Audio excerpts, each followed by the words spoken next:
This is Pet Life Radio. Let's talk pets. It's Oh Behave with Arden Moore, the show that teaches you how to have harmony in the household with your pets. Join Arden as she travels coast to coast to help millions better understand why cats and dogs do what they do. Get the latest scoop on famous faces, their perfectly pampered pets, and who's walking who in Rin Tin Tinseltown. From famous pet experts and best-selling authors to television and movie stars, you'll get the latest buzz from wagging tongues and tails. Garner great pet tips and have a doggone fur-flying fun time. So get ready for the pause and applause as we unleash your Oh Behave host, America's pet edutainer, Arden Moore.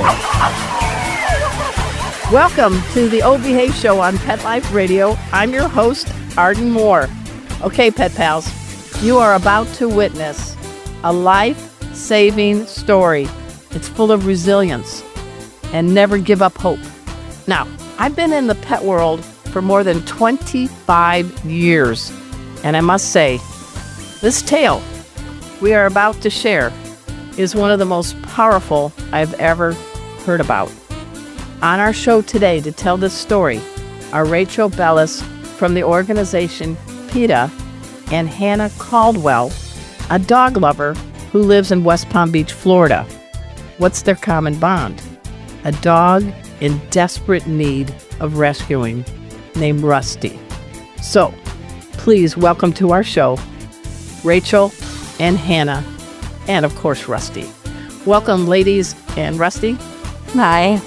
Hi, Arden. Thanks so much for having us. Thanks for having us. So we're going to get this, what is this tale that we're about to tell? Hang on tight. We're going to let you know, but we got to take a quick break. So you know the drill. Sit, stay.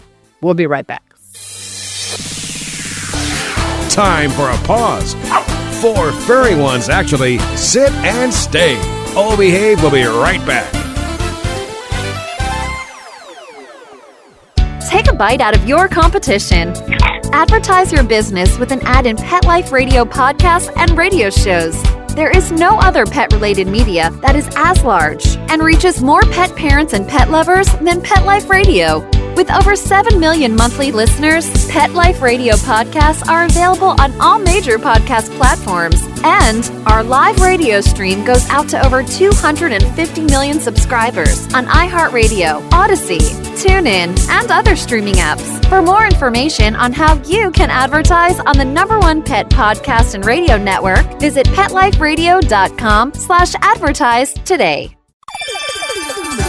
Let's talk pets on PetLifeRadio.com. Oh Behave is back with more tail-wagging ways to achieve harmony in the household with your pets. Now back to your fetching host, America's pet edutainer, Arden Moore. Welcome back to the Oh Behave show on Pet Life Radio. I'm your host, Arden Moore. Our special guest from PETA is Rachel Bellis, and a cool chick lady from West Palm Beach. Her name is Hannah Caldwell, and their common bond is about a rescue effort for a dog named Rusty. I want to back up the bus a little bit and start with you, Rachel. PETA is an organization well known. You have had a lot of challenges trying to help animals. What makes the Rusty story so special? Well, as you probably know, Arden, PETA is an international animal rights organization with more than 9 million members and supporters worldwide throughout our entities. And through our world headquarters, which is located in Norfolk, Virginia, we have a program that goes into underserved areas of southeastern Virginia and northeastern North Carolina where services are limited, and we help out people with their animals, whether it's free spay-neuter services on our clinics. We deliver dog houses. We deliver straw bedding in the winter, which is what we're doing right now. We provide flea prevention, fly strike, medication, deworming. We help folks out with vet care for their animals. We deliver food, treats, anything that you can imagine for companion animals we have in our vans. And Rusty was one of the thousands of dogs that we visit every day, 365 days a year. Our field workers are out there, and he was kept in a pen. He was on a chain, and we had been visiting him for about 10 years. Wait a minute. Just let that sink in, everybody. You have been making visits to a dog chained in a backyard pen for 10 years. Yeah, it's incredible. And we have several cases like that where we have been visiting for several years. Our goal is to obviously improve their lives as best as we can, but also to hopefully get custody of those dogs or cats so that we can find a home where they can, live inside and be part of the family. So Rusty was just one of those, wonderful cases where we had been pushing in a very gentle way with the owner. We had a lot of trust with her. Chris, the field worker, had a good relationship. Go ahead and say his full name. He needs a shout out. Yes, Chris Klug. He is wonderful. He is one of our senior field workers. He has a lot of experience, and he had this, very good relationship with Rusty's former owner. And when the day came and she decided that her life circumstances had changed and she could no longer care for him, she called us, which is what we ultimately always hoped for. That over the years of building relationships and helping these animals, that if there's an emergency, if they can't take care of them anymore, that they will always call us and we will go out in the middle of the night if we have to get these animals. So I have a question. What was the reason given, and I'm not making her the villain, we don't know her whole circumstances, that she never let the dog in the house and always kept Rusty tethered? It's a question that we ask ourselves a lot. Why would you have a dog if you're just going to keep them outside and not let them indoors? We see so much of this, and really who we help most are these chained or pen dogs that are outside. And people have different reasons for having these dogs, whether it's a cheap alarm system because the dog will bark, or they breed them and they make a few bucks off of the puppies, or that they've grown up having dogs outside and they think that it's okay. The big dogs are outside, the little dogs are inside, but believe me, we have seen plenty of Yorkies and Chihuahuas on chains. Okay, no, that's good. So you finally get the green light. Now, how did you connect with Hannah Caldwell from West Palm Beach? So we got custody of Rusty. We put him in foster care, and we send out email alerts to our members. We post sometimes. We have on our website the animals we have available for adoption. Our shelter is a little bit different from regular shelters. And so I believe, and Hannah can correct me, that she saw a post or maybe an email alert that we sent out. I saw him on the website. Yeah. So let's talk about you, Hannah. You live in West Palm Beach. What kind of work do you do? I'm an executive assistant. Okay. So you love dogs, right? Did you? I love dogs. Grew up with them. Growing up, do you have any other pets besides now Rusty? No, Rusty's my only pet. Okay. But I grew up with Rusty. What happened? I mean, you're reading this. What got your heart? I mean, definitely his story. Like I said, I grew up with rescue dogs, so I always knew I wanted to rescue a dog. I just felt like the timing was never right. Before I was in a condo, and I was like, I didn't really want a dog in a condo, and I always wanted like a little bit of a bigger dog, not a smaller dog. My condo only allowed smaller dogs. So anyways, I grew up with a dog that kind of looked like Rusty. Really? I was like obsessed with it. I mean, he's still alive. He's just my parents' dog.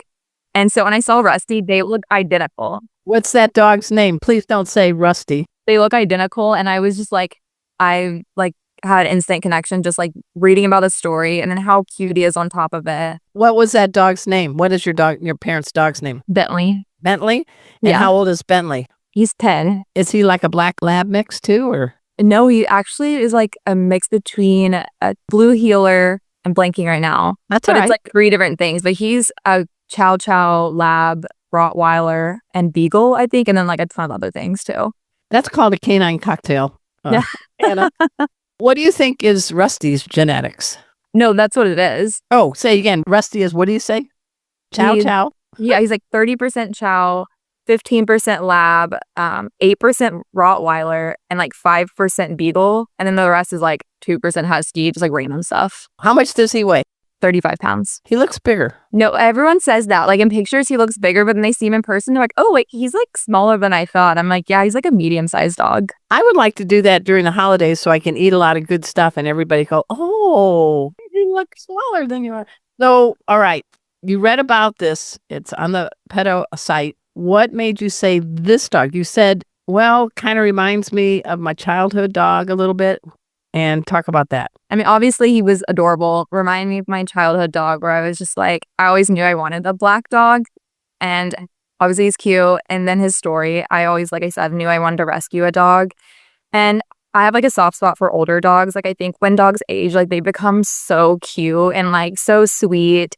And so I definitely just everything about him. Like I was like, this is like the dog. And I've never felt that way about like reading about a dog. I mean, like this is the dog like I really, really want. Like I emailed PETA right away and I like refreshing my email. I was like, are they going to email me back? Like, did someone else get him? Like I was like freaking out, like texting my mom. I was like, someone else has to have him. And she's like, calm down. You're good. Put a little slack in the leash. And for those of you tuning in right now, she is in her home and behind her, sleeping very restfully and safely, is who? Rusty. All right. We're going to find out how this tale keeps going after we take this break. So sit, stay. We'll be right back. Time for a walk on the red carpet, of course. All Behave will be back in a flash right after these messages. You know the expression, cats have 9 lives. Well, what if you can give them one more? The Give Them 10 movement is on a mission to help give cats an extra life. How? With spay and neuter. Spaying or neutering your cat helps them live a longer, healthier life. And it helps control free-roaming cat populations too. Learn more about the benefits of spay and neuter and meet Scooter, the neutered cat, at givethem10.org. That's givethem10.org. Let's talk pets Let's talk pets on Pet Life Radio. Pet Life Radio. PetLifeRadio.com. Hey everybody, this is Stephen Whooper reminding you to always listen to Arden Moore on Oh Behave, the best show on Pet Life Radio. We're back from the lot. Just checked the paper and we had a record showing at the box. The letterbox, that is. Now back to Oh Behave. Here's Arden. Welcome back to the O Behave Show on Pet Life Radio. I'm your host, Arden Moore, and I'm telling you, every one of us has known or experienced the opportunity to rescue a pet in need. I have a cat named Rusty, and he was found in a dumpster in Georgia as an orphan kitten, rescued by Samantha Martin of the Amazing Acrocats. And you just see the gratitude in these animals when they realize they got a home. So we'll start with Rachel. So now you have, PETA has custody of Rusty. You have your field worker, senior field worker, Chris. And logistically, where was Rusty? And Hannah lives in West Palm Beach, Florida. Rusty was in a rural county in North Carolina in our service area. So it's one of the counties that we serve. And so we sort of work in about a 2-hour radius of our Norfolk office. Sometimes we go a little further if we have to. And we brought him back to the office. We immediately put him in foster care with a PETA staffer and then began the search for Rusty's new family. And we have somebody who handles the adoption process, and she spoke with Hannah. And I think immediately, this is a yes.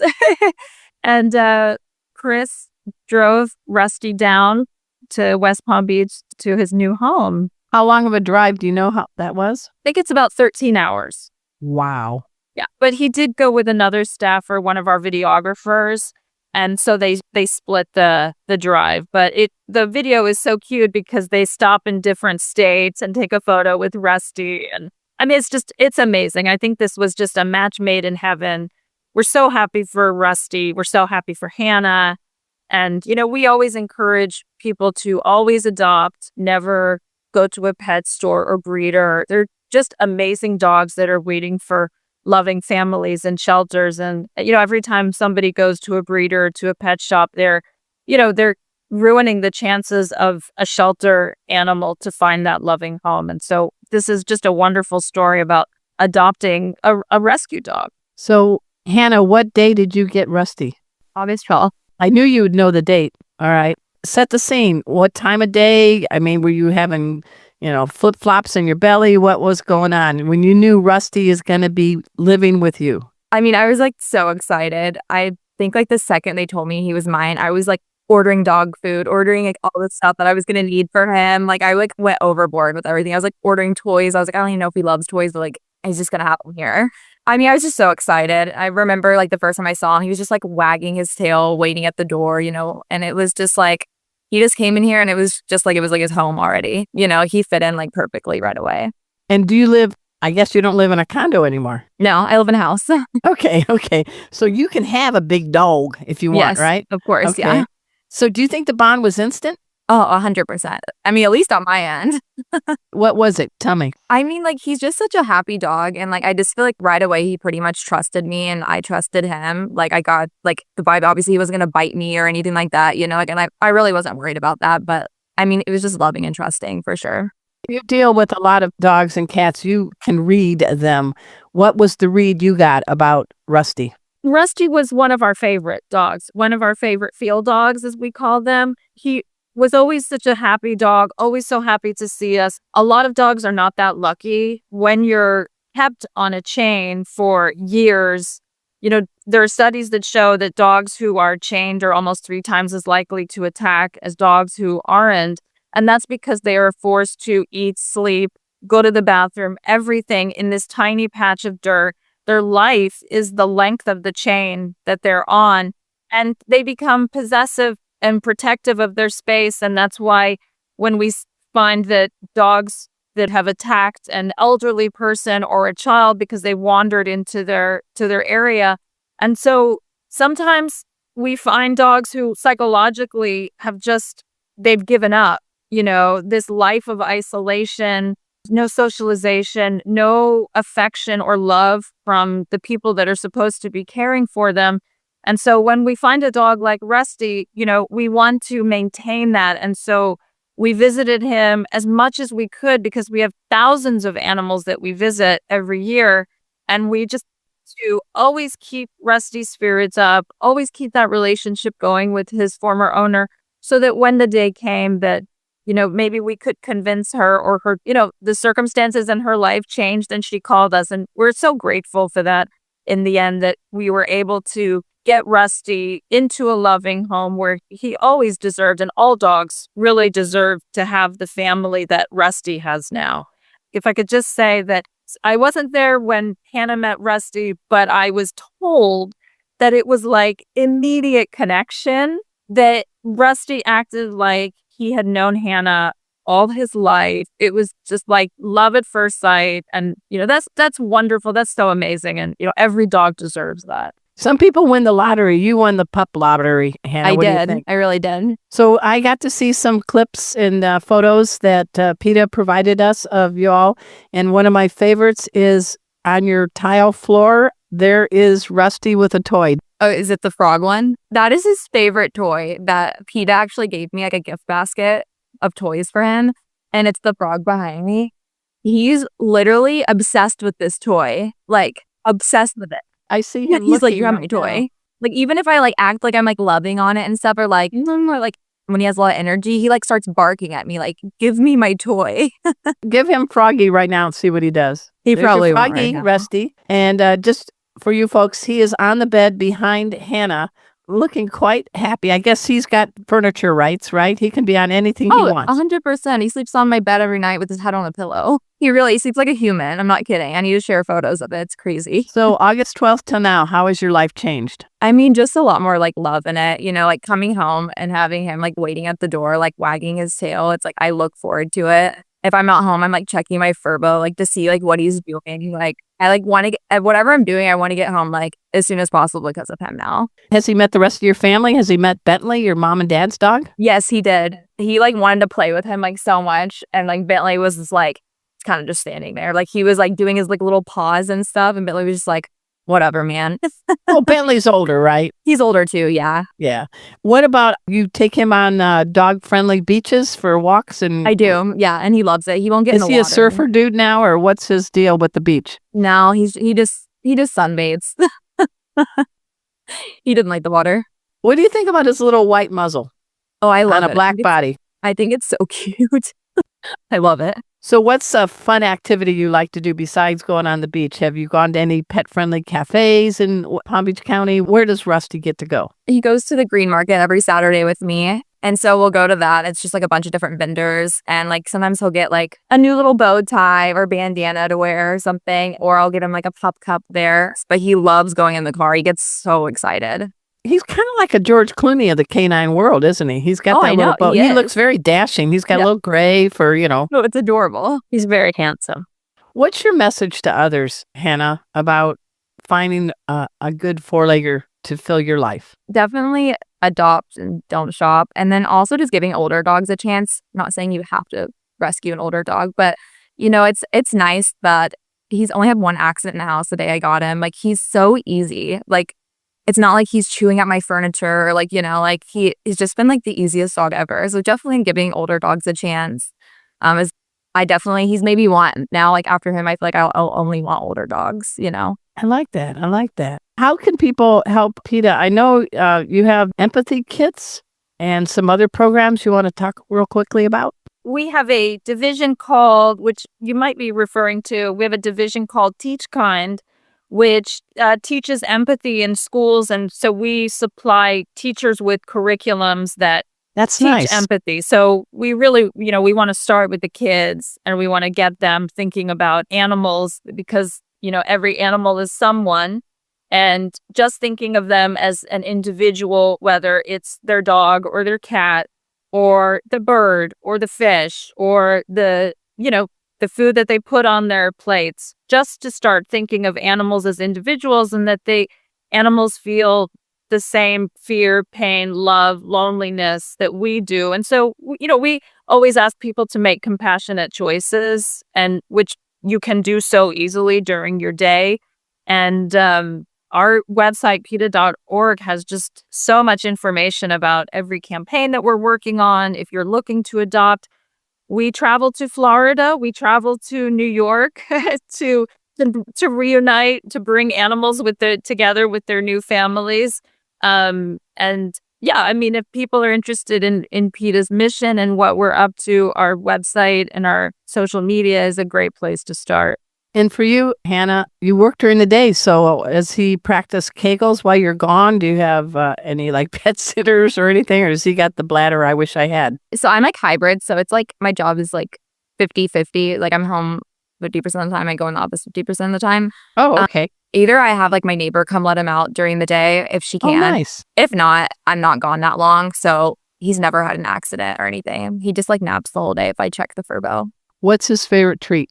Peanut butter for sure. He even knows whenever I'm opening a peanut butter jar, he can hear, he knows what that sounds like and is sprinting off the couch. Do you find yourself smiling more? Oh, for sure. Definitely. So what's something you want to do with Rusty in 2025? What's an activity or a place you want to maybe with Rusty?